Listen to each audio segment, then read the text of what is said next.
अस्सलाम वालेकुम व्यूअर्स, मैं हूं मिर्ज़ा सब्तान।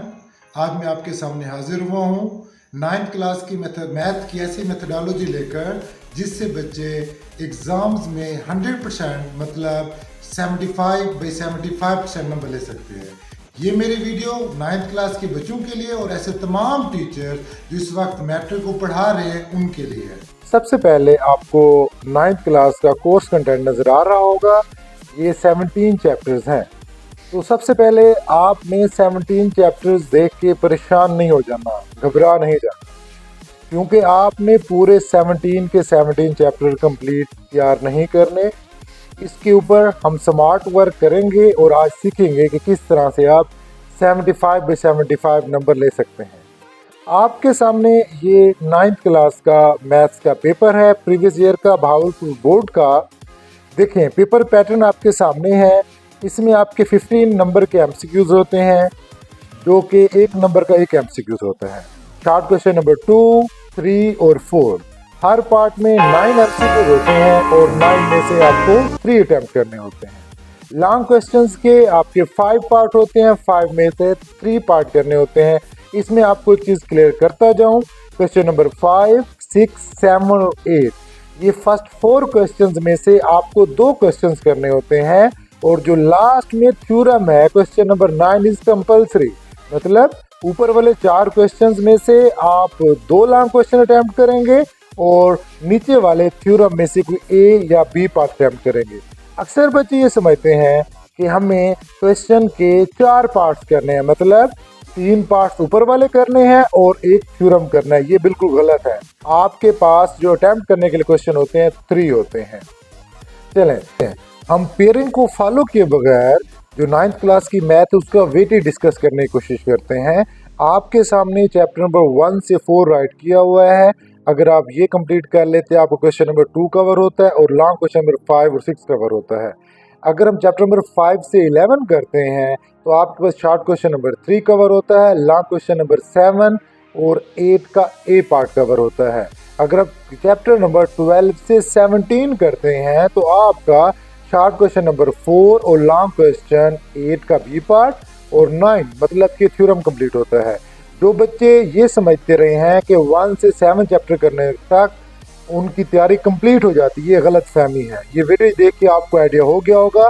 मैं चैलेंज के साथ कह सकता हूँ, जो बच्चा 1 से 7 चैप्टर कंप्लीट अच्छी तरह से हर्फ बहर्फ याद कर ले, फिर भी ही और she can not obtain more than the 50 marks. ये चैलेंज है आपके लिए, ठीक है। आगे मैंने प्रायोरिटीज बनाई हुई है आपको अंडरस्टैंड करवाने के लिए। जिन बच्चों ने बोर्ड के अंदर फुल नंबर लेने की प्रायोरिटीज क्या होनी चाहिए? जो पहली प्रायोरिटी होनी चाहिए आपके एमसीक्यूज होने चाहिए। दूसरी प्रायोरिटी आपके पास चैप्टर नंबर 1 से 4 होना चाहिए। एमसीक्यूज की जो प्रायोरिटी है उसको मैं क्लियर करूंगा थोड़ी देर तक। थर्ड प्रायोरिटी आपके पास चैप्टर नंबर 7, 8, 9.1 और 9.3 का क्वेश्चन नंबर 1 जस्ट। और उसके बाद जो 10 to 16 चैप्टर है उनकी जस्ट आपने रिव्यू और डेफिनेशंस करनी है। और डेफिनेशन भी आप बुक के लास्ट पेजेस में जो डेफिनेशंस है 291, 290 और 289 इन 3 पेजेस से अगर करते हैं तो आपकी आखिरी 6 चैप्टर्स की डेफिनेशंस कवर हो सकती हैं। फोर्थ प्रायोरिटी आपकी चैप्टर नंबर 12 और 16 के थ्योरम होने चाहिए और लास्ट प्रायोरिटी पे 5 और 6 का होना चाहिए। आगे हम जाके डिटेल में से डिस्कस करेंगे ये हमने प्रायोरिटीज क्यों रखी हैं। हम पहले आ जाते हैं एमसीक्यूज की तरफ। बेटा, अगर आपके सामने मैं पेपर दिखाऊं, जो आपके सामने पेपर है, अगर आप गौर से इस पेपर के लास्ट 4 एमसीक्यूज में देखें तो आपके पास जो 4 एमसीक्यूज हैं ना, लास्ट 4 एमसीक्यूज, ये 10 से लेकर 17 तक गिवन है। पूरे हमारे जो आज का लेक्चर है इसमें ये बात काबिल गौर है, इस बात पे तवज्जो दीजिएगा। जितने भी टॉपर्स बच्चे होते हैं जिन्हें 75% नंबर जिन्हें 100% नंबर लेने होते हैं, मतलब 75/75 नंबर लेने होते हैं, उनके 1, 2, 3 या 4 नंबर एमसीक्यूज में कटते होते हैं। टीचर एक्सपेक्ट कर रहे होते हैं हमने बच्चे को तैयारी करवा दी है, 75/75 नंबर ले जाएगा, लेकिन होता क्या है, बच्चा 72, 73 लेकर आ जाता है। वो क्यों? क्योंकि चैप्टर नंबर 10 से लेकर 16 तक जो रिव्यू है उसमें से एमसीक्यूज नहीं है। उसमें आपने क्या तैयार करना है? समरी तैयार करनी है। समरी कौन सी तैयार करनी है, अगर मैं आपको समरी दिखाता हूँ। सपोज अगर हम बात करते हैं चैप्टर नंबर 10 की, जो चैप्टर नंबर 10 की समरी आपको सामने नजर आ रही होगी, पेज नंबर 198 पर गिवन है और समरी के कितना पॉइंट, जस्ट 5 पॉइंट्स हैं। इन 5 पॉइंट्स को अच्छी तरह से याद करें, इसको रिकॉल करें, आपके एमसीक्यू समझें, चैप्टर नंबर 10 के कवर हो गए। नेक्स्ट मैंने एग्जांपल के तौर पे आपको चैप्टर नंबर 13 की रिव्यू शो कर की है, उसके भी एमसीक्यू गिवन नहीं है। आपने इसमें क्या करने हैं, जस्ट 4 पॉइंट समरी के करने हैं, नहीं तो मैक्सिमम ऊपर जो 10 ट्रू फॉल्स गिवन है उसको आप रिकॉल कर सकते हैं। इसी तरह से चैप्टर नंबर 10 से लेकर 16 तक आपने समरीज को देखना है। एक बात और अब मैं आपको क्लियर करता जाऊं, समरीज के अंदर मोस्टली वो स्टेटमेंट गिवन है जो कि आपके थ्योरम्स की स्टेटमेंट है। इसमें बड़ी मजेदार आपको बात बताने वाला हूँ। चैप्टर नंबर अगर हम 14 की बात करते हैं, उनके जितना भी 4 थ्योरम है, 4 के 4 थ्योरम की स्टेटमेंट डिफरेंट बोर्ड के एमसीक्यूज में आई हुई है। अगर चैप्टर नंबर आप 14 की रिव्यू निकाल कर देखते हैं तो सेम जो आपकी थ्योरम की स्टेटमेंट है वो इस समरी की स्टेटमेंट, मतलब कि ओवरलैप हो रहे हैं। अगर आप ये कर लेते हैं तो आपका क्या होगा बेटा, अच्छी तरह से 15/15 नंबर एमसीक्यूज में ले सकते हैं। 99% चांस होता है अगर किसी बच्चे का 1, 2 या 3 नंबर डिडक्ट होने होते हैं, वो एमसीक्यूज में डिडक्ट होते हैं। जो टॉपर बच्चा होता है, जिसने 75/75 लेने हैं, जिसने बोर्ड में पोजीशन लेनी है, वो बच्चा नंबर लूज बाकी पेपर से नहीं करता। अच्छा, इसमें एक और चीज़ को आप फॉलो करेंगे। अगर आपको प्रॉब्लम हो रही है कि भाई एमसीक्यूज बन के कैसे, अगर मेहरबानी करके सिर्फ आप एक बोर्ड के नहीं, जितने भी बोर्ड्स हैं आपके पास, बिजी खान, मुल्तान, साहिवाल, रावलपिंडी, लाहौर, फैसलाबाद, इन तमाम बोर्ड्स के आप पास पेपर के एमसीक्यूज देखें, वहाँ स्टेटमेंट देखेंगे। हर पेपर में 1 या 2 एमसीक्यूज होंगे, ज्यादा नहीं होंगे। वही जो जिसने फुल नंबर लेने होते हैं 100%, उस बच्चे के एमसीक्यूज भी 1 ही गलत होना होते हैं, 2 गलत होना होते हैं, ज्यादा गलत नहीं होते। ठीक है। इसमें एक आखिरी चीज है, मेहरबानी करके ये आपके सामने सिंबल गिवन है, आपकी बुक के पेज नंबर 292 पर गिवन है।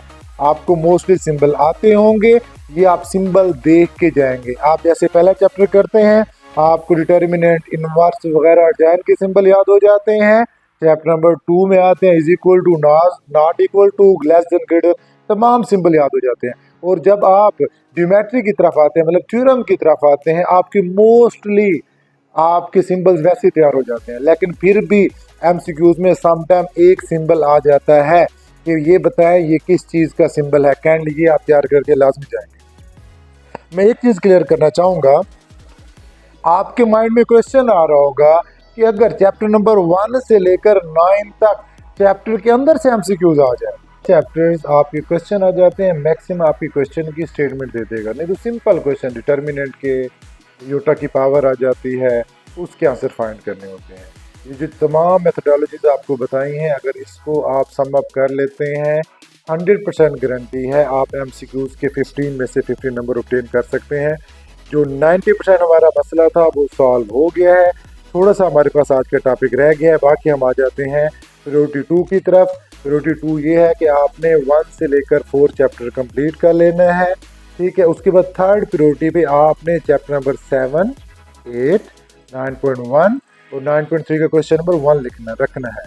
और उसके बाद 10 से लेकर 16 तक की रिव्यू करनी है। डायग्राम वाले क्वेश्चंस हैं, पिछली मैं वीडियो में बता चुका था। डायग्राम वाले क्वेश्चन बिल्कुल ऐसे होते हैं जैसे 6-7 स्टैंडर्ड का बच्चा भी कर सकता है, बिल्कुल इजी होते हैं।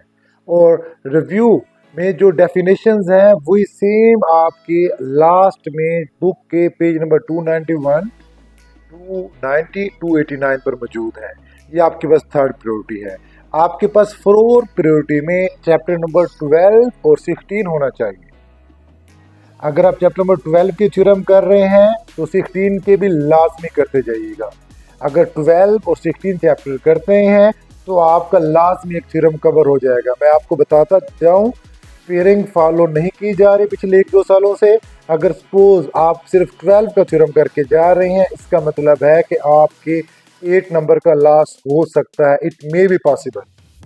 अगर सपोज 12 चैप्टर में से थ्योरम ना आया लेकिन 16 में से फिर लाजमी आएगा। मतलब वेटेज के हिसाब से जो एग्जामिनर होता है उसने 12 एंड 16 चैप्टर्स को मिला के एक थ्योरम लाजमी लेना होता है। मेहरबानी करके 12 के साथ आप 16 चैप्टर की तैयारी भी करके लाजमी लेंगे। और लास्ट प्रायोरिटी जो आपके पास है वो चैप्टर नंबर 5 और 6। आप ये सोच रहे होंगे कि ये प्रायोरिटी लास्ट में क्यों रखी गई है, मैं आपको रीज़न बता देता हूँ और ये चैप्टर करना क्यों है। समटाइम ऐसे भी होता है, अगर आप 5 और 6 चैप्टर को टच ना करें, जस्ट सिर्फ MCQs करके जाए तो फुल नंबर ऑब्टेन कर सकते हैं। क्योंकि ऐसा है 5 और 6 में से मैक्सिमम 2 से 3 शॉर्ट क्वेश्चन आते हैं।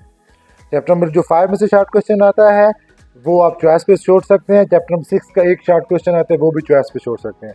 लेकिन ये चैप्टर आपने करना क्यों है, आपने फुल नंबर लेने के लिए इस वजह से करना है, अगर सपोज फर्स्ट 4 चैप्टर में से अगर आपके पास कोई एक लॉन्ग क्वेश्चन ऐसा आ जाता है जो एग्जाम्पल में से हो, रिव्यू में से हो, ऑन स्पॉट आपको भूल जाता है, तो आपके पास ये चॉइस होगी कि आप 5 या 6 चैप्टर में से क्वेश्चन अटेम्प्ट कर सकते हैं।